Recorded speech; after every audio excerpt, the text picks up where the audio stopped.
प्रेम से कहिए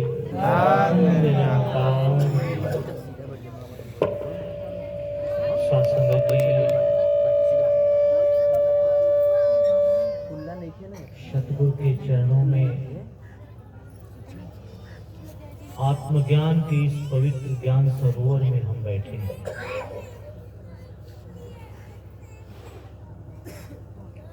जहां आत्मा की अमरता और शरीर की नश्वरता का बोध कराया जाता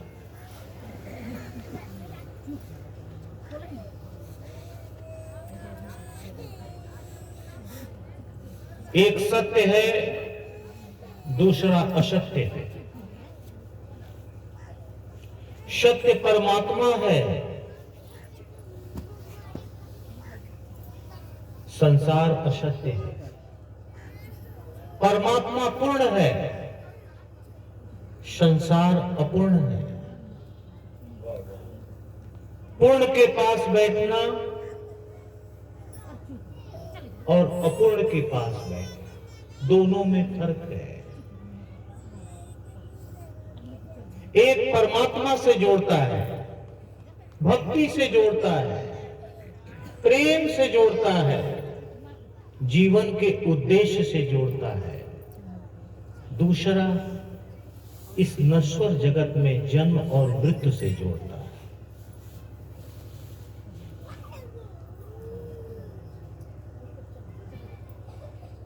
आज जिस महापुरुष की स्मृति में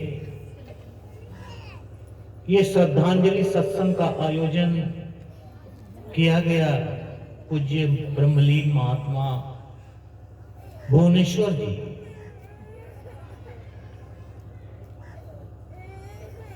जिन्होंने अपने जीवन का श्रेष्ठ कार्य पूरा कर लिया।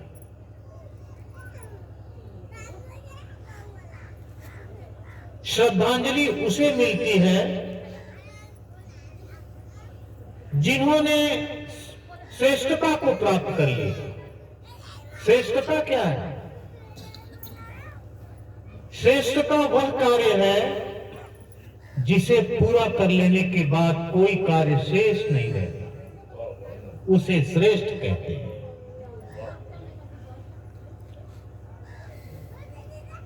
हम सब सोचते हैं, समझते थे कि श्रेष्ठ कार्य बहुत धन संग्रह करना, बहुत विद्वता हासिल कर लेना, कुछ दुनियावी रुतबे प्राप्त कर लेना, जमीन जायदाद, ये सारी दुनियावी चीजें इकट्ठा कर लेना, ये श्रेष्ठ कार्य नहीं है।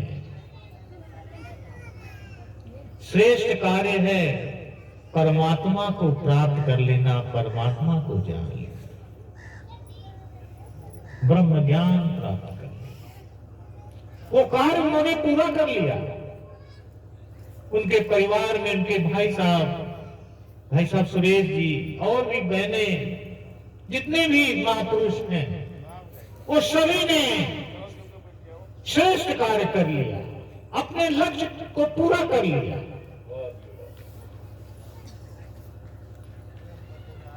और कोई कार्य शेष नहीं रह गया। अगर रोज खाना, रोज सोना, फिर खाना, फिर सोना, अगर यही जीवन का उद्देश्य है तो ये जीवन नश्वर है, नश्वर है, नश्वर है। अक्सर दास जिक्र करता है, पांडे जी भी इसी बात को दोहराते हैं कि हम कहां बसे हैं। तो पिछले भी कार्यक्रम में जिक्र हुआ था कि कबीर साहब कहीं जा रहे थे, रास्ते में कोई एक इंसान मिले, व्यक्ति मिले, तो पूछते हैं, भाई साहब इधर बस्ती कहां है? जहां लोग रहते हैं, बसते हैं। तो कबीर साहब कहते हैं, भाई साहब इस रास्ते से चले जाइए, आगे बस्ती है जहां लोग बसते हैं। वो व्यक्ति उसी राह पर चल पड़े और आगे जाकर देखते हैं कि वहां कोई इंसान नहीं। ये कहां भेज दिए? यहां तो शमशान है, सभी मुर्दे जलाए जा रहे हैं, कोई नहीं इंसान दिखता। फिर लौट के आते हैं, भाई साहब जी आपने कहां भेज दिया? ये तो शमशान है। तो कबीर साहब कहते हैं लोग वहीं बस रहे हैं, वो लोग वहीं बस रहे हैं। जन्म लेकर सभी मृत्यु की यात्रा तय कर रहे हैं, कोई जीवन नहीं पा रहा है, कोई जीवन नहीं पा रहा है। जहां जन्म है वहां मृत्यु है, तो जीवन कहां है? यह जीवन ही जागृति है। जिसने ब्रह्म ज्ञान की प्राप्ति कर ली वही जीवन को प्राप्त करेगा, वही जीवन को प्राप्त करेगा। बाकी तो सब जन्म और मृत्यु में ही जाएंगे।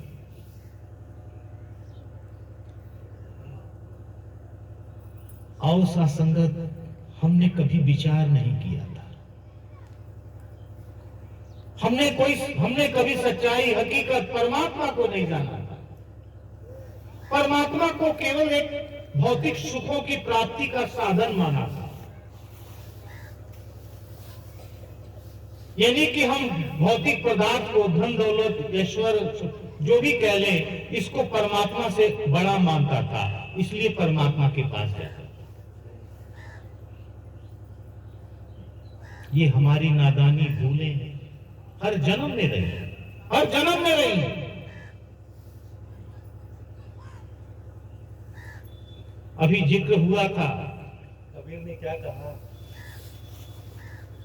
कबीर साहब तो आप जैसे ब्रह्मज्ञानी थे, उन्होंने अपने पद में एक लिख दिया, इसी काशी में सारे जगत के लिए, सारे मानव के लिए एक जागृति दे दी। उन्होंने संदेश दिया कि साधो, ये मुर्दों का गांव, ये मुर्दों का गांव। उन्हें संसार को मुर्दों का गांव बता दिया कि यहां बिरला होता है जो जग जाता है, जो जग जाता है, जो सतगुरु के पास आ जाता है वही जग जाता है।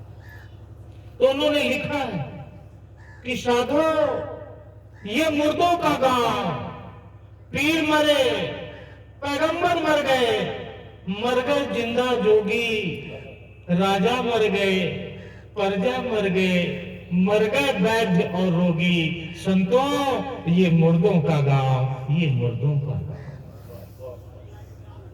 सूरज मरी है, चंदो मरी है, मरी है धरनी आकाशा, 14 भुवन के चौधरी मरी है, फिर काहे की आशा। संतों, ये मुर्दों का गांव, ये मुर्दों का गांव। लोग वहीं बस रहे हैं। आगे कह रहे हैं, चेतावनी दे रहे हैं, इशारा दे रहे हैं सच की तरफ, प्रभु की तरफ, सदगुरु की तरफ, साध संगत की तरफ, कि नाम अनाम जिसका कोई रूप नकार नहीं है, वो क्या है? वो निराकार है, वो निराकार, वो निराकार। नाम अनाम रहे दिन राती, दूजा तत्व न कोई। कहे कबीर सुन गए साधो, भटक मरत न कोई, भटक मरत न कोई। हे इंसान, भटको मत, नहीं तुम भी मृत्यु में जाओगे, तुम भी इसी बस्ती में बस जाओगे। साधो, ये मुर्दों का गांव, ये मुर्दों का। और सा संगत, ये इशारा हमारे जैसे इंसानों के लिए, किसी और पशु के लिए नहीं, क्योंकि बड़े भाग्य से ये मनुष्य जन्म मिला है। इसका एक ही उद्देश्य है, अपने मूल की पहचान कर लेना, स्वयं को जान लेना। ये कार्य हमने अगर पूरा नहीं किया तो हम भी उसी गांव में बस जाएंगे जहां सभी लोग बस। दास जी कर रहा था, महात्मा ने पद की मांग की। गौतम बुद्ध को सभी लोग जानते हैं।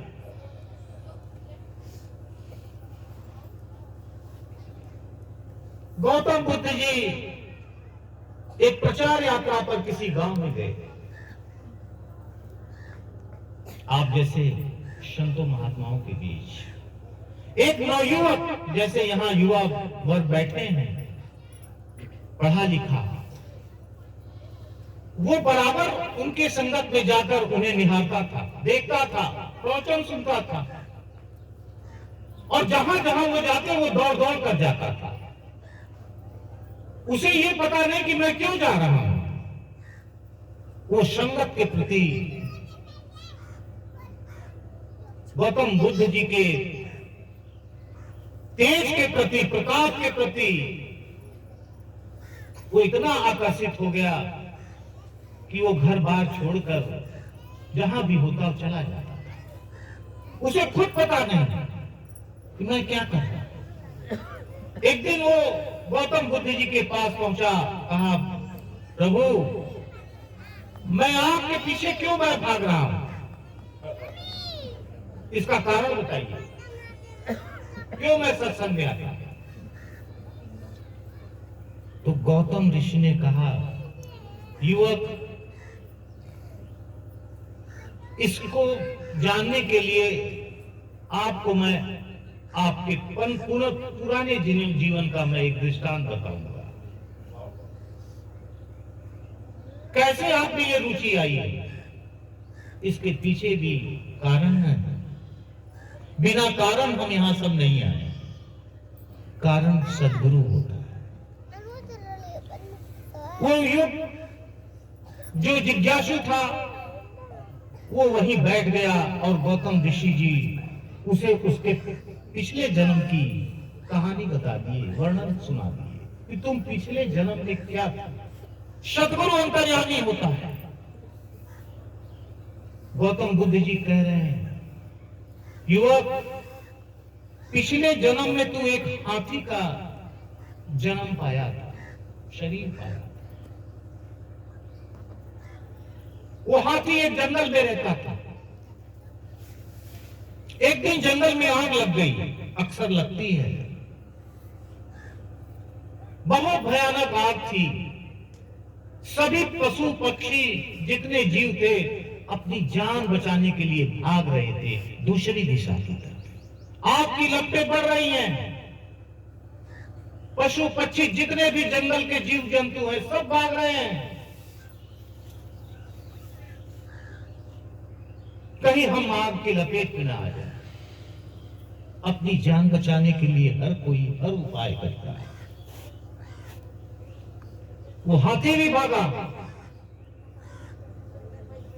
जो पिछले जन्म में वो युवक था।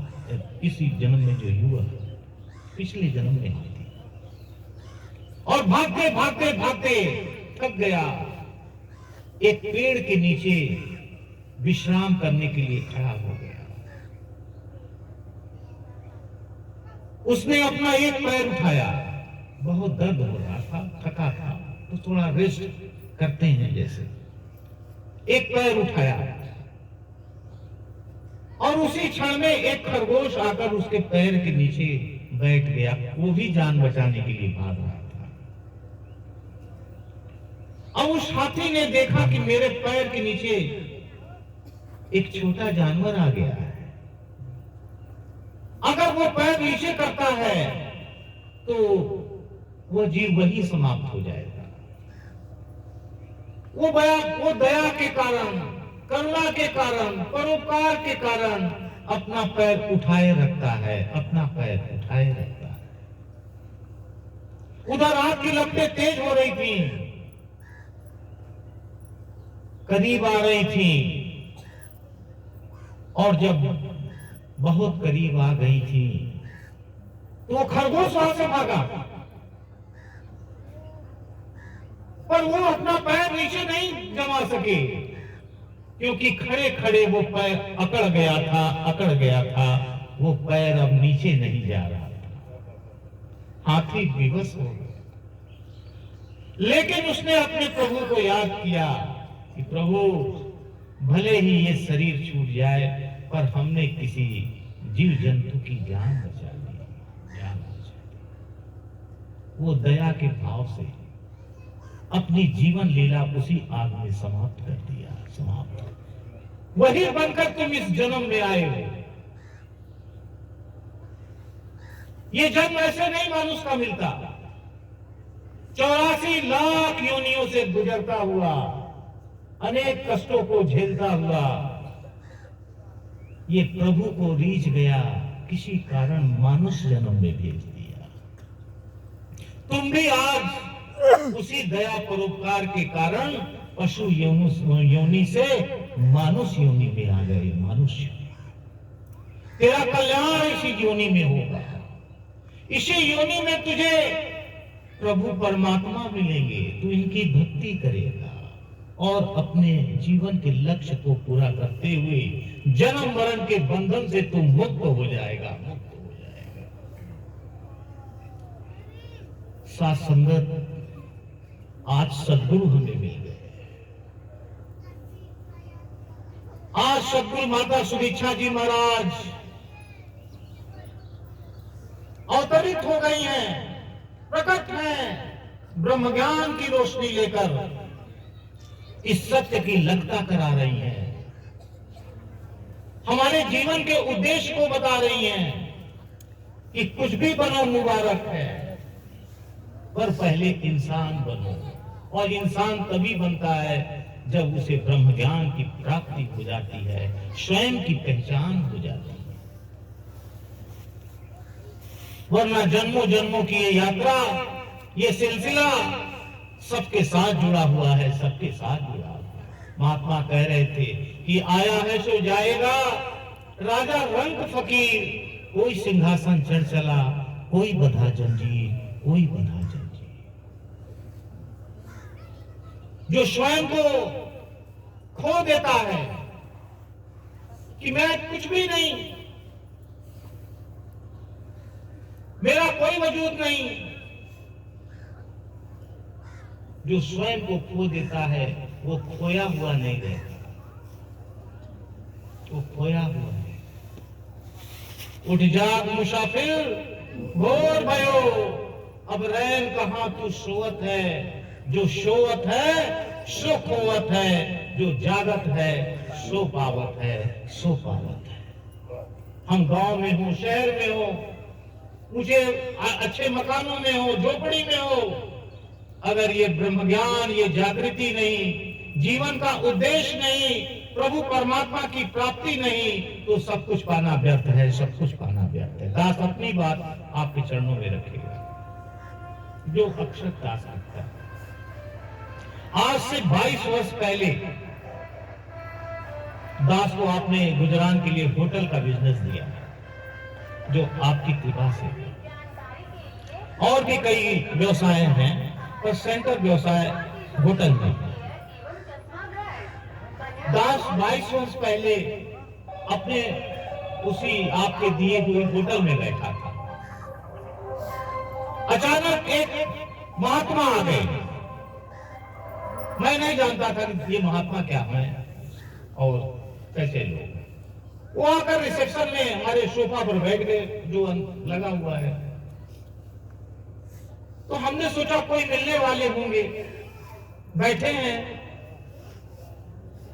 तो प्रणाम हुआ, हमने पूछा बताएं किस काम से आए हैं। हम नहीं जानते थे कि ये निरंकारी है, क्योंकि दास आपके ज्ञान से जुड़ा नहीं जुड़ा। उन्होंने कहा भाई साहब आपसे मिलने आए हैं, तो बताइए कोई काम हो तो बताइए, बस आपका दर्शन करने आए। इतने प्यार से वो बोल रहे थे। तो हमने कहा कोई काम हो तो बताइए। कि नहीं नहीं, कोई विशेष नहीं, बस आपसे मिलना था, बस ऐसे ही चलिए। अब दास सोचा कि ये कैसे जाए यहां से, समय बर्बाद कर रहे हैं। वो शांत थे। तो हमने कहा भाई साहब कोई काम हो तो बताइए। उन्होंने कहा कि एक प्रश्न आपसे पूछना है। वो प्रश्न सबके लिए है। जैसे हमसे उन्होंने पूछा। उन्होंने पूछा कि भाई साहब, आपने अपने जीवन का उद्देश्य प्राप्त कर लिया, अब ये उद्देश्य क्या होता है, ये दास को नहीं मालूम।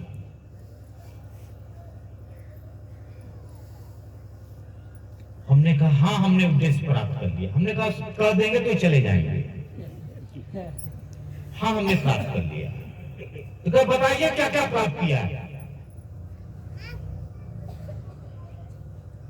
हमने कहा हमने शिक्षा प्राप्त की है, यूनिवर्सिटी का छात्र रहा हूं।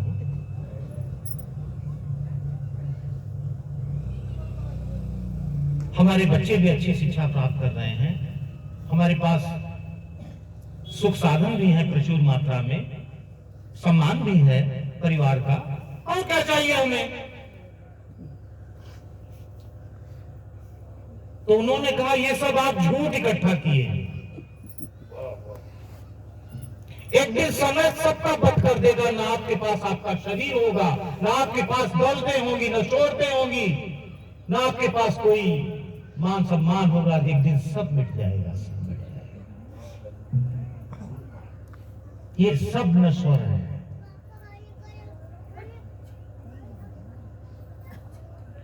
दास को क्रोध आ गया, क्योंकि दास अहंकार में था और महात्मा निरंकार में थे। महात्मा निरंकार में, दास के पास क्रोध था, उनके पास क्षमा था, करुणा था, दया था। वो आभा, वो चेहरा, वो मुस्कान आज भी दास को याद है। और दास गुस्से में था, आपके चरणों से नहीं जुड़ा।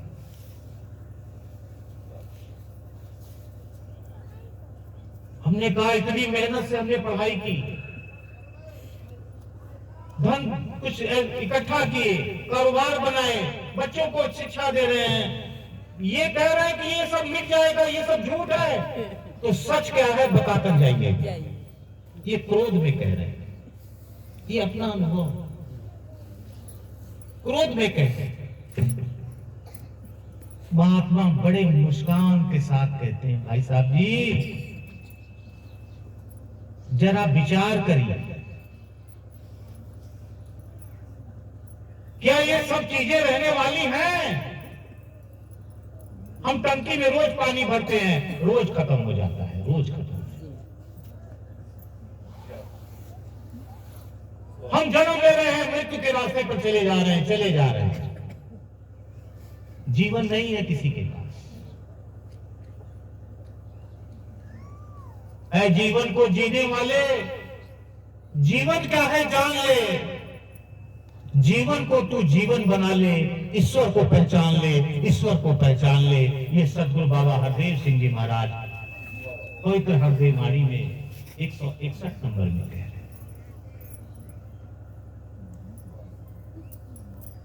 बिना ईश्वर की पहचान के जीवन ही नहीं है, मृतक समान है। जन्म लेकर मृत्यु हमारे जीवन से जुड़ गया है, और ये मृत्यु मिटाने के लिए ही मानुष जन्म मिला, क्योंकि मृत्यु केवल सत्य में मिटेगी और कोई दूसरा उपाय नहीं है, कोई दूसरा उपाय नहीं। जो ये सत्य को जान लेता है वो मृत्यु से बाहर हो जाता है, बाहर। जन्म मरण के मिटे अंधेशे, साधु के सुनपुर उपदेशे, साधु के सुनपुर उपदेशे। वो अमर है, शरीर मिटता है, आत्मा अजर अमर अविनाशी है। जिसको उसकी पहचान हो गई, उसे क्या कोई मारेगा, क्या कोई मारेगा। वो जीवन जीते मुक्त है, जीवन जीते मुक्त है।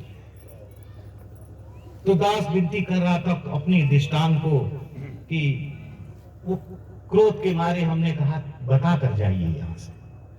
प्यार से कहा उन्होंने, भाई साहब जी विचार कर, सत्य यही है, आपके आसपास है, आपके साथ साथ है, हर जगह मौजूद है। ये न आता है न जाता है, न इसे शस्त्र काटता है, न अग्नि जलाती है, न वायु उड़ा सकता है, न पानी भिगो सकता है। तीनों काल एक रस है, कल भी था, आज भी है, आगे भी रहेगा। ये शरीर अभी मिट सकता है, कल मिट सकता है। जीवन आज है, कल नहीं। कल कैलेंडर से नहीं आता, तारीख से नहीं आता। ये भ्रम है। सच्चाई को जाने, ये इस सृष्टि से, स्रोत से आता है, स्रोत से। एक मूल से सब जग उपजे, कौन बुरे कौन बंदे, कौन बुरे कौन। तो दास ने कहा बता कर जाइए। उन्होंने कहा आपके आसपास है, चहुं दिशा में है सत्य, पर देखने वाली निगाह आपके पास नहीं है। आप बहुत दूर है, बहुत दूर है, बहुत दूर है। उम्र बीत गई, आप बहुत दूर है सच्चाई से, और बीतती चली जा रही है। एक एक श्वास निकलती जा रही है, जो परमात्मा ने बड़ी कृपा करके दी, बड़ी कृपा करके दी। दिन दिन आयु घटती जाती, समय गुजरता जाता है। हे मन मूर्ख, सोच समझ के क्यों नहीं होश में आता। शहंशाह अवतार सिंह जी ने कहा, हम भी बिता रहे थे साहेब, हम भी बिता रहे थे। महात्मा ने कहा भाई साहब, आपको यही मिल जाएगा। ये सत्य किसी यात्रा में नहीं, किसी दिन व्रत त्योहार में नहीं, किसी मंदिर गुफा, किसी कंदराव में नहीं, किसी नदी तीर्थ के जलों में नहीं। ये तो सबने व्यापक है। मोहे कहां ढूंढे रे बंदे, मैं तो तेरे पास में, मैं तो तेरे पास में। पर हम दूर चले गए, ये मन दूर ले गया, दूर ले गया। प्रभु हमारे पास हैं, पर हमें इनका एहसास ही नहीं, एहसास नहीं। तो दास उनसे बड़े जब कठोर शब्दों में पड़ा कहा, तो उन्हें कहा प्रभु भाई साहब जी, सत्य आपके सामने है, आपके अंग संग है, इसे एक बार देख लीजिए। अब मैं उनके चरणों में गिर गया कि वाकई इनके पास सत्य है, हमारे पास तो असत्य है। इनके पास तो प्रभु है, हमारे पास तो अहंकार है, हमारे पास तो अहंकार है। उन्होंने कहा सत्संग में आइए, सत्संग में आइए। और दास उसी दिन से सत्संग करना शुरू कर दिया। आज सत्संगत, अगर एक दिन भी सत्संग न मिले तो ऐसा लगता है कि बहुत कुछ खो गया है, बहुत कुछ। बिनु सत्संग विवेक न होई, राम कृपा बिनु सुलभ न सोई। मंगल भवन अमंगल हारी, द्रवहु सुदशरथ अजिर बिहारी।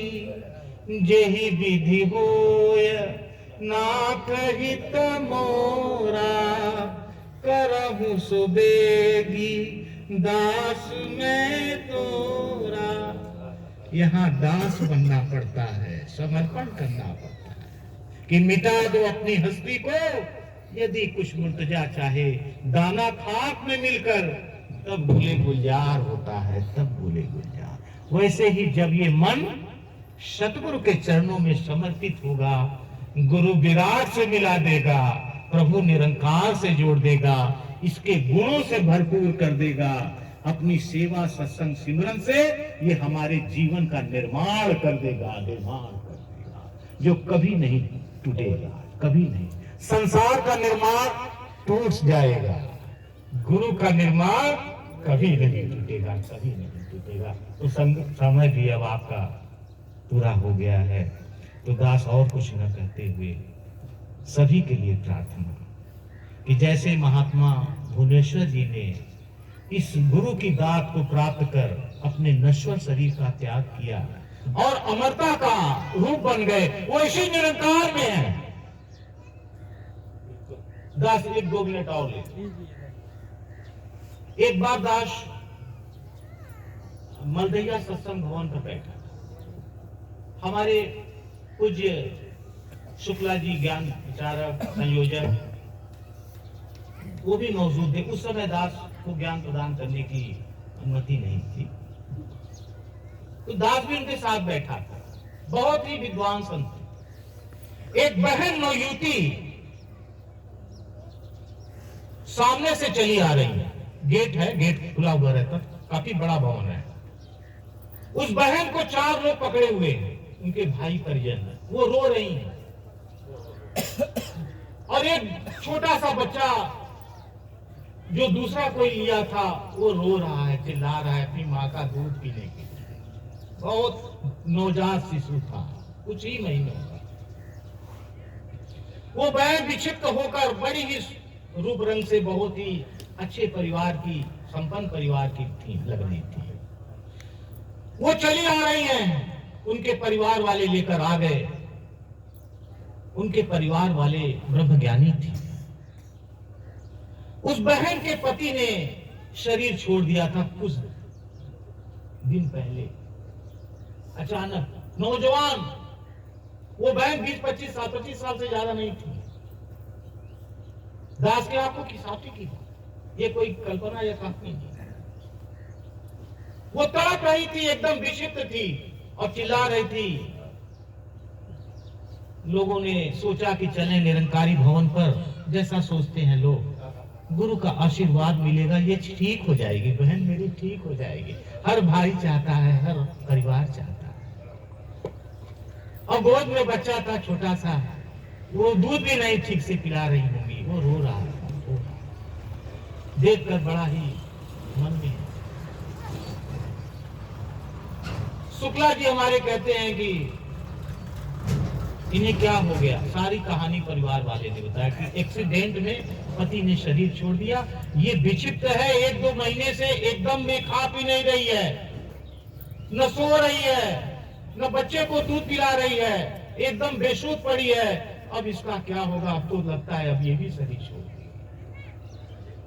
शुक्ला जी कहते हैं इन्हें अंदर ले चलो, ज्ञान कक्ष खोल दीजिए, इस बहन को आज ही ज्ञान देंगे, आज ही ब्रह्म ज्ञान देकर इसे इसके पति से मिला देंगे, इसके पति से मिला देंगे।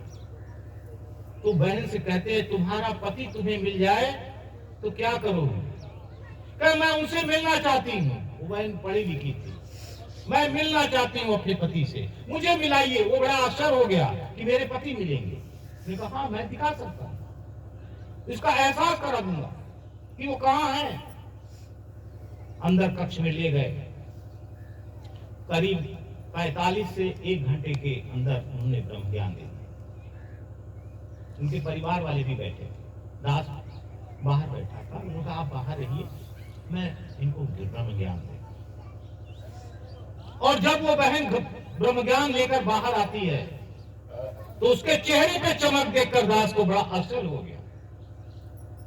वो एक टक देख रही है, जो तड़प रही थी उसकी जिज्ञासा शांत हो चुकी थी, क्योंकि इस विराट में ही सब कुछ समाया हुआ है। हम स्थूल देह को पकड़ते हैं, ये सूक्ष्म है, ये सूक्ष्म है, ये सूक्ष्म। हम शरीर को महत्व देते हैं, आत्मा को छोड़ देते हैं। आत्मा से ही शरीर की कीमत है, वरना इस शरीर की कोई कीमत नहीं। और जब उसे ब्रह्म ज्ञान और आत्मज्ञान हो गया, वो बहन एकदम जैसे अवाक हो गई, एक टक निहार रही है, सबको देख रही है।